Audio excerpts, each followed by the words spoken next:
actually, with the Rise News contributor Frankie Adozian. He's here with more of our Across Africa report. Frankie, great to see you. Always come with great news. Good afternoon. How are you, Debbie? Good. I'm doing really good. Let's go back to what we just mentioned in our Across Africa report. Sure. And that is the new president of Mali. Gosh, Mali has been in turmoil and crisis for quite some time. It's been really, really troubling for them since March of 2012. Now, this new president, he's actually known there. He used to be the former prime minister. His name is Ibrahim Boubacar Keïta, and they call him IBK. And he has a really, really tough task ahead of him. First, he has to deal with the Tuareg separatists. And they only agreed to be part of this election unless they could have a say in having this separatism discussion they want to have, because the Tuaregs are the light-skinned Malians, and they are in the minority. In Mali, most people are really, really dark, and they feel like they want to have a separate country. So his first task is really in unifying the country, and that's what he says. He's going to unify the country, make Mali one, but also deal with corruption and graft, and, you know, the French troops are leaving, and Mali is looking bright. It is looking bright, but gosh, he has a tough road to hoe. I mean, there's a lot of healing there to do, particularly with corruption. Corruption is one of the things that the younger army officers complained about, and that was what led to the coup, which then led to Al-Qaeda fighters coming in and led to France sending troops. And right now, there are still 12,000 actually, United Nations peacekeepers still in Mali. So it's really, really a tough thing. He's got a lot on his plate right now, but for the most part, people are saying, you know, Mali's now on the upswing. A lot of the fighting is over. There are people who are Tuaregs who still want a separate country, but they're at least willing to sit down and have a dialogue. This was not the case a year ago. All right, let's move south on the continent to Nigeria. Yes. Aliko, is it Dangote? Aliko Dangote. Okay, signed a deal for an oil refinery. Yes, so this is a situation where you have, in Nigeria, private sector stepping up where the government has failed to act. You know, Nigeria produces crude oil, but then it imports refined petroleum.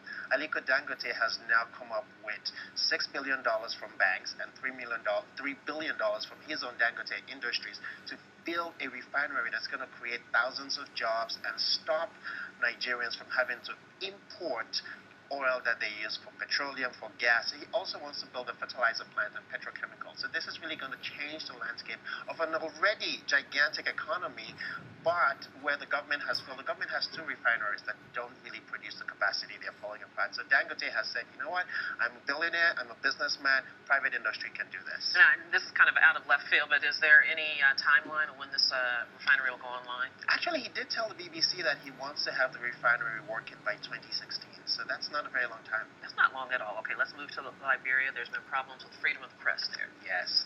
So there's a Front Page Africa is one of the leading Liberian newspapers, and its publisher, Rodney Sie, has been in prison since August 21st.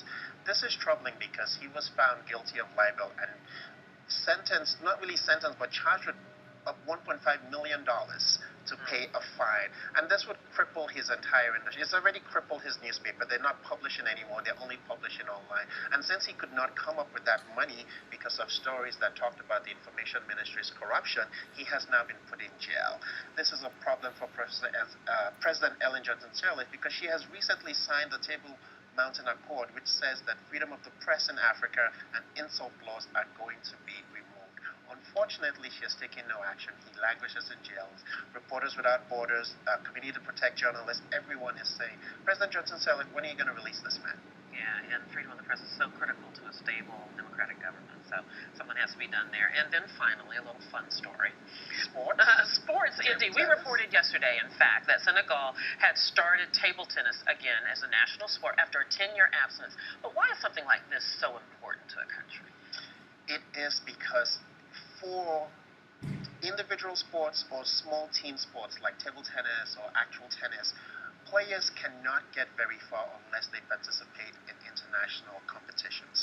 And you cannot participate in international competitions if you don't have the facilities to go or the funds to go.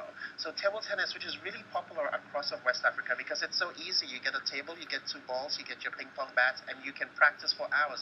But you can't keep doing that if you can't travel to Lagos or South Africa or London or Paris to be in the tournament. So the government now deciding to say, okay, fine, we're going to put some money behind this is really the best news that's come out of the sporting generations over there.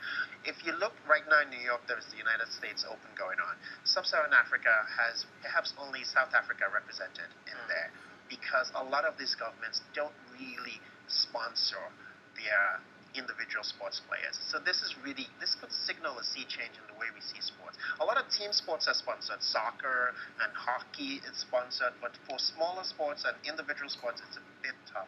So Senegal's taken the lead, and so we hope to see more of that. Yeah, it's a sign of good things to come, and although we call it ping pong in America, table and tennis. it's not that huge here, but it is big internationally. It is huge, especially in Asia. Especially that's where all the tournaments are. So you think about a player who wants to travel all the way to China or to Japan to take part in a tournament, the flight alone is prohibitive. So government has to step in. On the other hand, if they do win, it brings national pride and it allows them to have sponsorships from private industry. All right, good for them. Frankie Dozier, thank you as always. Thank you, Debbie. Great to be here. All righty. Cheers.